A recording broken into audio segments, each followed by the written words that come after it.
सम्मानित देश प्रेमियों, वंदनीय माताएं एवं बहनें, समाज के भविष्य के कर्णधार नवयुवकों,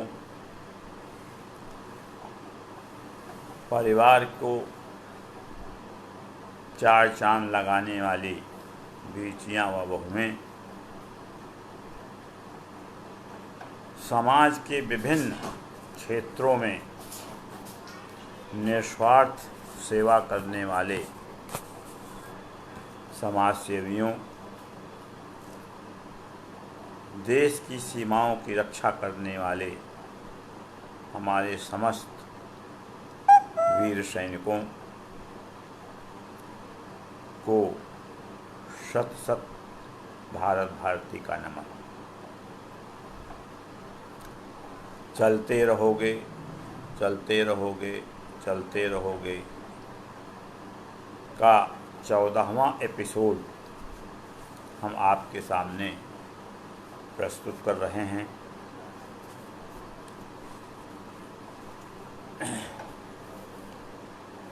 मैंने आपको पेपर के सूचना के बतौर पोस्ट किया है। इस बार हमारा आयोजन किसी हॉल में या किसी कमरे में न होकर नगर के हृदय स्थल चौक घंटा घर पर आयोजित हो रहा है। इससे पूर्व हमारे कार्यक्रम में स्थानों का परिवर्तन बराबर होता आया है। उसका कारण ये था या उसका कारण यह है कि हमारे आयोजन में किस स्तर का, किस प्रतिभा के व्यक्ति हमारे अतिथि और विभूतियाँ आ रही हैं और उसमें किस संख्या में लोगों के आने की संभावना है, यह देखते हुए स्थान निश्चित किया जाता था। आपको बता चुका हूँ कि कुलदीप नैयर साहब जब आए तो उनके आने की सूचना और समाज में जिज्ञासा देखते हुए संस्था ने नगर स्थित राम नरेश त्रिपाठी सभागार में आयोजित किया। उस आयोजन में इतनी अधिक भीड़ आई कि राम नरेश त्रिपाठी हॉल पूरा भर गया, ऊपर बालकनी भर गई, बाहर जो पोर्टिको बने हैं, दरवाजे चारों तरफ लगे थे, सब में वो अति भीड़ कुलदीप जी को सुनने और देखने के लिए एकत्र हो गई थी। उसी तरह न्यायमूर्ति जगमोहन लाल सिन्हा जी जब आने को हुए तो राम नरेश त्रिपाठी सभागार पहले किसी और के नाम आरक्षित हो चुका था, इसलिए एकत्र समुदाय की अनुमानित संख्या मानते हुए संस्था ने वह आयोजन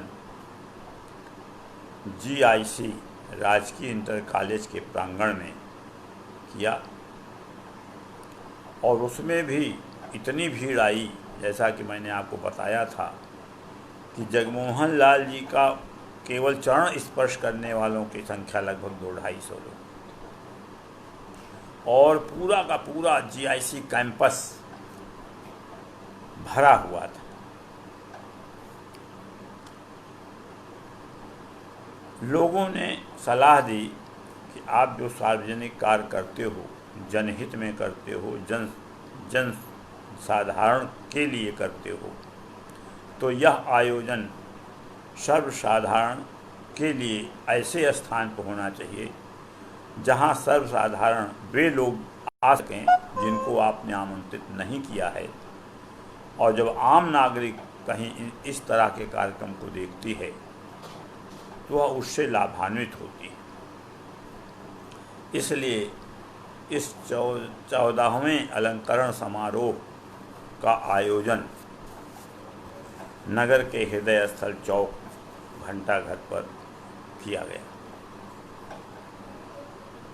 इस आयोजन में हमारे मुख्य अतिथि तत्कालीन जिला न्यायाधीश श्री खेम करन जी थे, जो मुख्य अतिथि के रूप में हमारे मंच की शोभा बढ़ाने के लिए थे। और मुख्य वक्ता के रूप में वर्तमान तत्कालीन पुलिस अधीक्षक श्री मुरलीधर चौधरी साहब। इस तरह दो जनपद के दो विशिष्ट अधिकारियों के साथ साथ तत्कालीन जिलाधिकारी श्री इफ्तिखारुद्दीन साहब भी थे, लेकिन वो अतिथि के रूप में नहीं बल्कि विभूत के रूप में थे। चौक में इस तरह का आयोजन संभवतः पहली बार हुआ। संख्याएं बहुत थीं, आते जाते लोग रुककर आयोजन को देखने लगे और उसमें मुख्य रूप से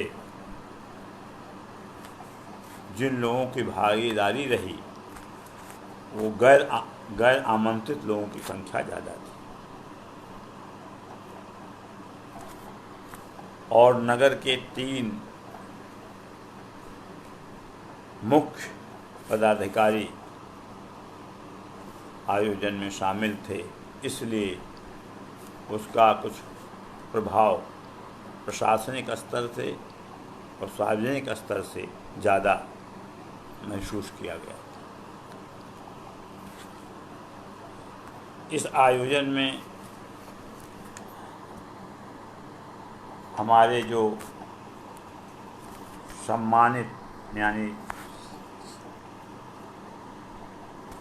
विभूतियाँ जिनको सम्मान होना था, उनमें मुख्य रूप से हमारे शहर के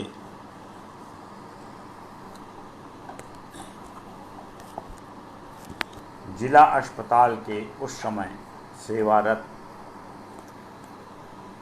2 चिकित्सक विभूतियाँ चयनित की गई थीं, जिनकी सेवा से हर रोगी बड़ा ही संतुष्ट होकर जाता था। और ये 2 ऐसी विभूतियाँ थीं जो जिला अस्पताल में निश्चित कार्य का समय निर्धारित था, उससे पूर्व अपने चैम्बर में आ जाया करते थे। और समय बीत जाने के बाद भी जब तक मरीज़ लाइन में लगे हुए पूरे नहीं हो जाते थे, तब तक वो अपनी सेवा से मुक्त नहीं होते थे, समय चाहे जो भी रहा। इन लोगों की सेवाओं से इन दोनों लोगों की चर्चाएं नगर, जनपद और हर वर्ग में, ख़ास तौर से जिला अस्पताल में आप जानते हैं कि जाने वाला मरीज किस स्तर का होता है, उस स्तर के लोगों का हृदय इन चिकित्सकों ने जीत लिया था। हर तरफ ये चर्चाएं होती थीं कि भैया अगर दिखाना है तो डॉक्टर A.K. सिंह जी को दिखाइए। वो बहुत ही सौम्य विचार के हैं, बहुत सीधे हैं और रोगी के पूरे संतुष्ट करते हैं। इसलिए अगर उनको आप दिखाएंगे तो अवश्य लाभ मिलेगा। उन्हीं के साथ साथ एक PR नाडर थे, उनकी भी चर्चाएं इसी तरह की थी। PN नाडर भी डॉक्टर AK सिंह के समान ही जनता की सेवा करते थे, व्यवहार करते थे और समय से आते थे और समय से जाना चाहते थे। इस तरह इन दोनों डॉक्टरों ने जिला चिकित्सालय में मरीजों के साथ कृष्ण और गोपियों का जैसा व्यवहार बना रखा था। यानी यदि डॉक्टर AK सिंह और नाडर साहब जिला चिकित्सालय में किसी कारणवश छुट्टी पर हैं तो ज़रूरतमंद मरीज यदि इंतज़ार कर सकता था तो वह उस दिन वापस चला जाता था और ये पता लगा के जाता था कि डॉक्टर साहब छुट्टी पर हैं तो कितने दिन के हैं, और जब वो आएंगे तो हम उन्हीं को दिखाएंगे। ऐसा दिल जीतने वाले डॉक्टर अगर किसी समाज में, किसी विभाग में, किसी सेवा में तल्लीन हैं तो मैं समझता हूँ कि शायद वो मानवता का सबसे बड़ा मूल्य है। नाडर साहब की तो कुछ दिनों बाद स्थानांतरण हो गया, लेकिन AK सिंह साहब ने जो अपनी सामाजिक फील्ड बनाई वह अवर्णनीय है। मैंने तो सन 1995 में भारत भारती ने इनको सम्मानित किया, लेकिन आज 25 साल बाद भी डॉक्टर AK सिंह साहब का जो मूल्य है समाज में, मरीज में, व्यवहार में, समाज के संगठनों में, वो मैं अगर अद्वितीय कहूँ तो अतिशयोक्त ना होगा, लेकिन अवर्णनीय भी है। मतलब वर्णन नहीं कर सकते कि वो किस तरह से मरीज की सेवा भी करते हैं। गरीब मरीज जाता है तो वो निःशुल्क सेवा करते हैं। कभी कभी ऐसा भी होता है कि उस गरीब मरीज की चिकित्सा और भोजन भी उनके निवास भोजनालय से उन्हें प्राप्त होता है।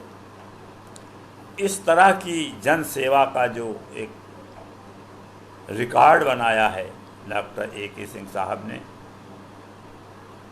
वो सुल्तानपुर का गौरव है और वो सुल्तानपुर की विभूति।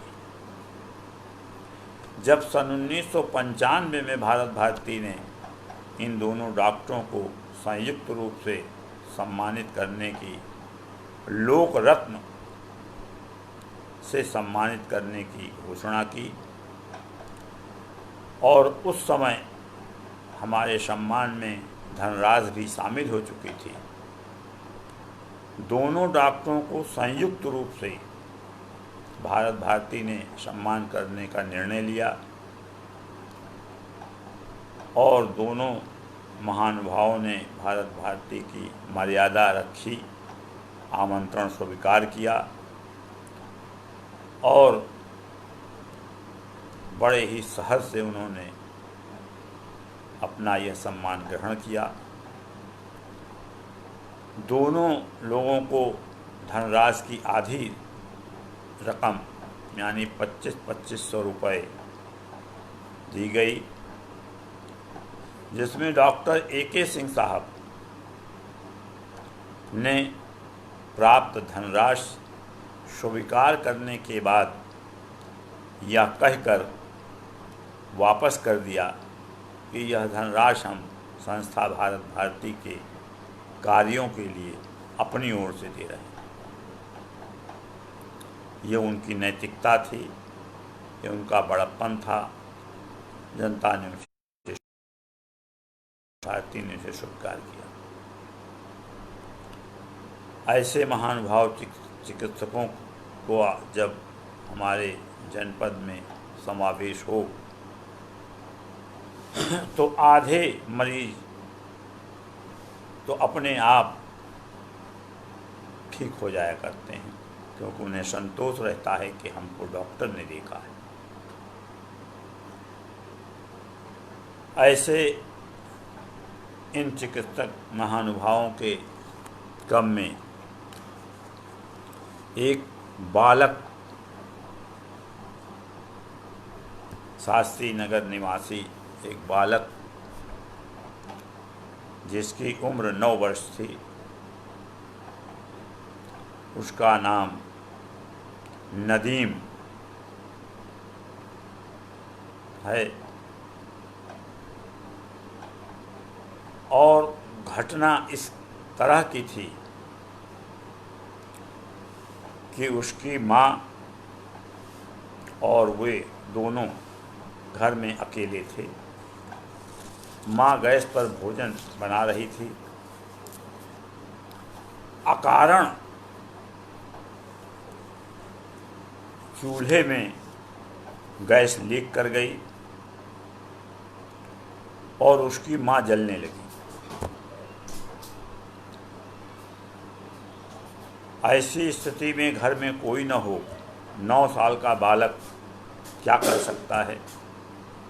लेकिन कहा यह जाता है कि जाको राखें साइयाँ मार सके न कोई। उस 9 साल के बच्चे ने वो तत्परता और वो बुद्धिमत्ता दिखाई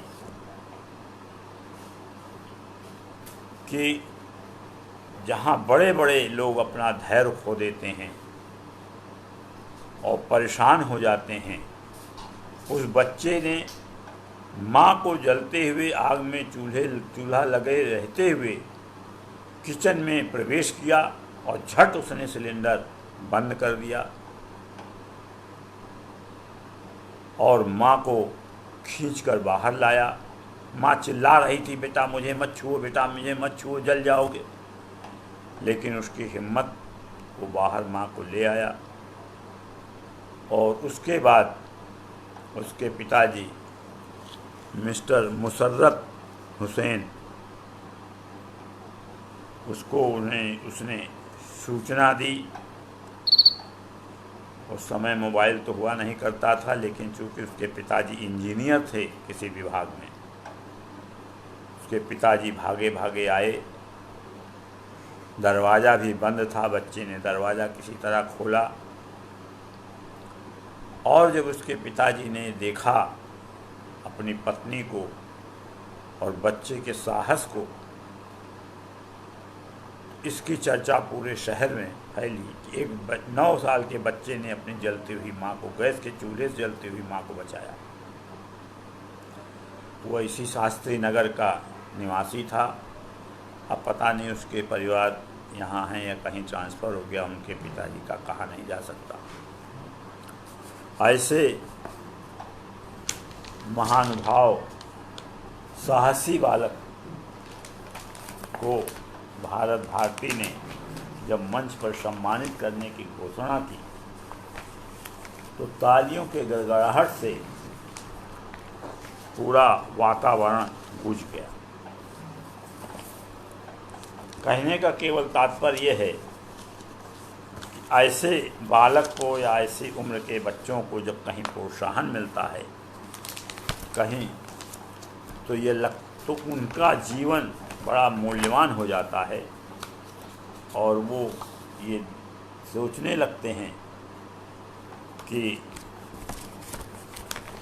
हमें और भी आगे कुछ करना है। उसी क्रम में भारत भारती ने जनपद के जिलाधिकारी श्री इफ्तिखारुद्दीन को भी लोक भूषण सम्मान से सम्मानित किया। कभी कभी ऐसी भी चर्चा होती है कि शायद संस्था ऐसे अधिकारियों को सम्मान देकर उनके बगलगीर होना चाहती है, उनसे कोई लाभ लेने की मंशा रखती है। लेकिन माँ भारती की सौगंध है कि भारत भारती का कोई भी सदस्य इस 14 साल में बड़ी बड़ी हस्तियों, बड़े बड़े ओहदेदारों, बड़े बड़े धनाढ्य व्यक्तियों को सम्मानित किया है, लेकिन सम्मान देने के बाद कोई भी एक सदस्य उन व्यक्तियों से या उन व्यक्तियों का सहयोग लेने के कारण उनका चौखट नहीं लांघा है। उसी में हमारे जिलाधिकारी इफ्तिखारुद्दीन साहब भी हैं। इससे पहले प्रथम वर्ष में संस्था ने तत्कालीन जिलाधिकारी श्री पुलक चटर्जी को भी इसी तरह सम्मानित किया गया था। दूसरे वर्ष में पुलिस अधीक्षक को पुलिस अधीक्षक के रूप में नहीं, एक अच्छे लेखक के रूप में बीएन राय साहब को सम्मानित किया गया था। इसी क्रम में बहुत से ऐसे ओहदेदार लोग आए, बहुत से प्रतिष्ठित लोग आए, लेकिन भारत भारती ने कभी इस नियत से किसी को सम्मान नहीं दिया कि हम आफ्टर ऑल उसका लाभ लेंगे। और अभी तक का इतिहास ये रहा है इस 40 साल के दौर में कि शायद भारत भारती ने किसी ओहदेदार के बगलगीर होने, झूठा यश गाने या अपने को स्थापित करने के लिए किसी को सम्मानित करने की सोचा। इफ्तिखारुद्दीन साहब को सम्मान देने का जो माध्यम था, जो कारण था, वह भी बड़ा विचित्र था। एक तो वह शासक बहुत अच्छे थे। विकास भवन में जो अनियमित कर्मचारी या थोड़ा अपने को राजनीतिक लगाकर अकर्मण्य कर्मचारी थे, उनके ऊपर उन्होंने पूरा नियंत्रण किया। और हमारे देश में, हमारे समाज में एक बड़ी बुरी भावना घर कर गई है कि यदि बड़ा उच्च अधिकारी जिस धर्म और जिस जाति से संपर्क में आता है, लोग उसको बदनाम इस बात से करते हैं कि अरे वो तो फला धर्म का है, फला धर्म वालों का पक्षपात करता है, अरे वो तो फला है, वो तो इस तरह से उनको लाभ पहुंचाता है। इन सभी आरोपों से इफ्तिखारुद्दीन का कोई लगाव नहीं था। वो बिल्कुल स्पष्ट और सख्त कदम उठाने के लिए जाने गए। जब तक रहे, एक ही बात पर भारत भारती ने उनको खास तौर से चुना कि 15 अगस्त का राष्ट्रीय पर्व था। उन्होंने कुछ मन में आया कि आज हम विद्यालयों को निरीक्षण करेंगे और ख़ास तौर से ग्रामीण अंचल के विद्यालयों को कि कहाँ कहाँ 15 अगस्त मनाया जाता है और कहाँ कहाँ नहीं मनाया जाता। यह विचार करके वह मुसाफिर खाना की तरफ गए। कुछ विद्यालयों को उन्होंने निरीक्षण किया। बरसात बहुत हुई थी।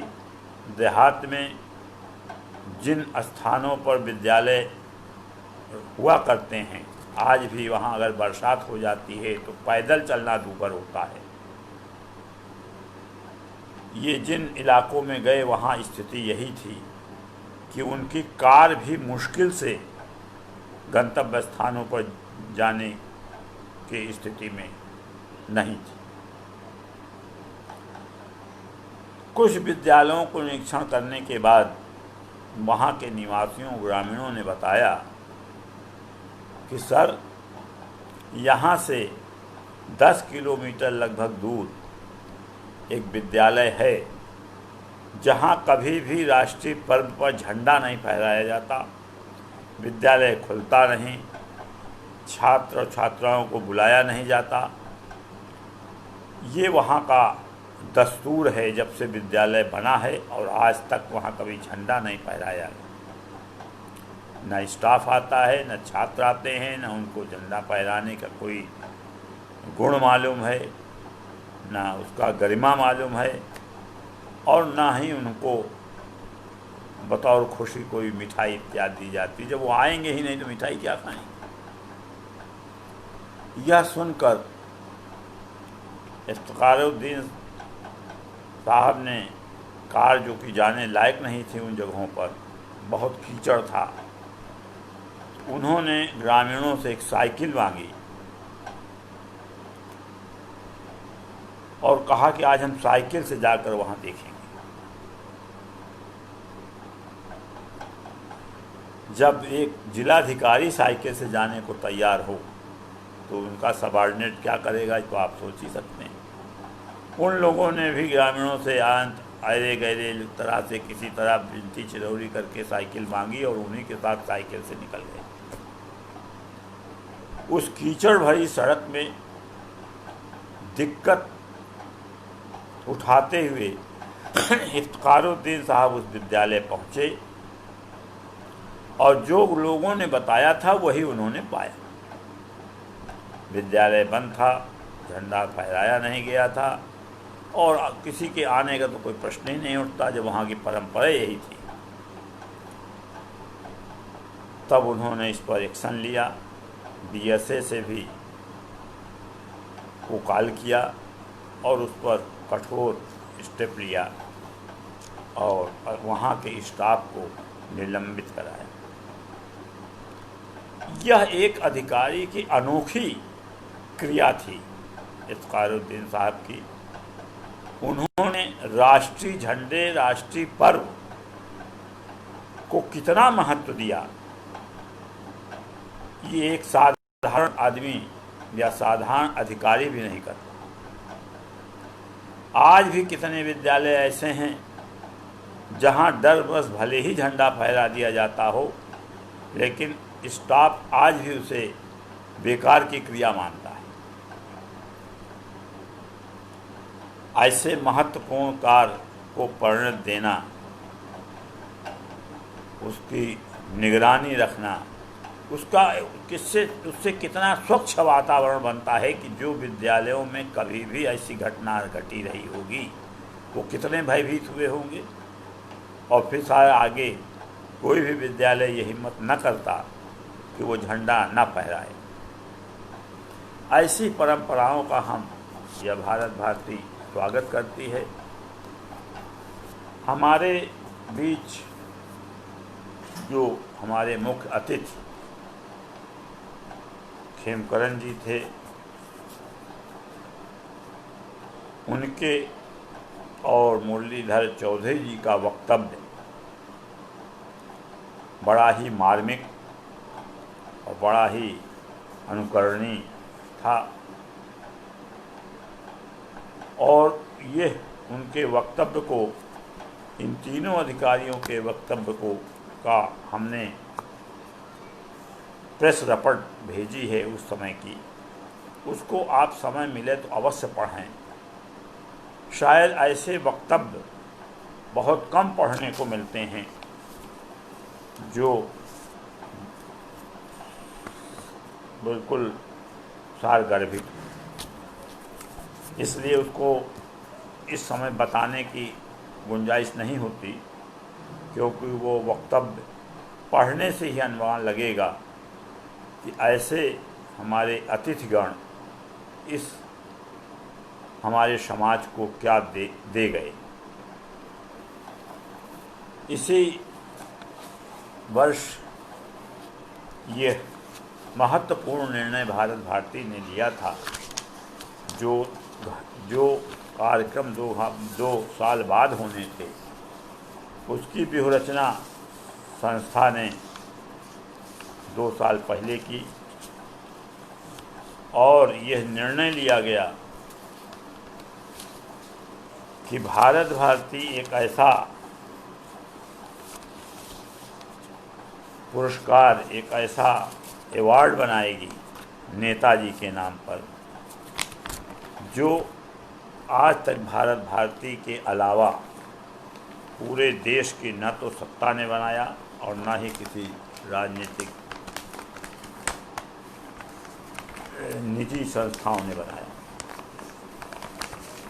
ऐसे कार्यक्रम की घोषणा हमने इसी मंच से आज की, और वह घोषणा यह थी कि राजनीतिज्ञों के लिए 1 लाख का इनाम, यानी राजनीतिक सभी को इनाम दिया करते हैं, सभी को पुरस्कार दिया करते हैं, सभी मंचों की वो शोभा बढ़ाते हैं, लेकिन राजनीतिज्ञों को सम्मान देने की व्यवस्था कहीं नहीं है। लेकिन भारत भारती ने नेताजी सुभाष चंद्र बोस के नाम से एक राष्ट्र प्रेमी राजनीतिज्ञ के लिए एक अवार्ड, एक पुरस्कार स्थापित करने का विचार किया, और उस विचार को मंथन करते करते उसने 1997 में नेताजी सुभाष चंद्र बोस की शताब्दी वर्ष 100 साल पूरे होने पर देने का निश्चय किया। वह एक ऐसे राजनीतिक या ऐसे देश निर्माता को देने की बात थी जो भारत की राजनीति में अपना एक विशेष स्थान रखता। ऐसे व्यक्ति का चयन करने का हमने जनता को मौका दिया और जनता को ऑफर भी दिया कि इस सम्मान के लिए जो भी नागरिक सबसे अच्छे राजनीतिक का नाम सुझाएगा, जो सबसे अच्छा चरित्रवान होगा, नैतिकवान होगा, राष्ट्र सेवक होगा, जो व्यक्ति इस नाम की सुझाव भेजेगा और जिसका नाम स्वीकार मान लिया जाएगा, उसको भी 10,000 रुपये का संतावना पुरस्कार या सहयोग पुरस्कार दिया जाए। लोगों ने रुचि ली। लगभग बहुत से नाम आए। कुछ नाम तो ऐसे भी आए जो भेजने वालों के लिए भी हास्यास्पद था और भारत भारती के लिए हास्यास्पद था, लेकिन फिलहाल व्यक्ति स्वतंत्र है अपने विचारों को रखने और अपने सुझाव को रखने के लिए। उसमें अब आगे चल के मैं बताऊंगा कि उस चयन में उसमें किसका नाम सर्वप्रथम अवार्ड के रूप में आया और किस व्यक्ति का सुझाव स्वीकार किया गया। और यह सम्मान भारत भारती ने घोषणा भी किया कि यह सम्मान हम हर 5वें वर्ष नेताजी सुभाष चंद्र बोस की शताब्दी वर्ष को मील का पत्थर मानकर हर 5वें वर्ष किसी राजनीतिक या राष्ट्र निर्माता को देंगे। इस पुरस्कार में 1 लाख रुपए की धनराशि भी देने की व्यवस्था किए जाने की संभावना थी कि जिस भी व्यक्ति को यह सम्मान दिया जाएगा उसको 1 लाख रुपए की धनराशि भी दी जाएगी। जबकि भारत भारती किसी भी तरह का जन सहयोग अपने मंच के लिए या जनता से नहीं लेती। हमारी संस्था के सदस्यगण ही अपनी आय का 1% वार्षिक सहयोग, अब उनकी आय जो वार्षिक होती है उसका उनके अपने निर्णय से 1% का सहयोग वो देते हैं और उसी से जन संस्था भारत भारती का प्रत्येक वर्ष का कार्य और आगे का कार्य संपन्न होता है। इन्हीं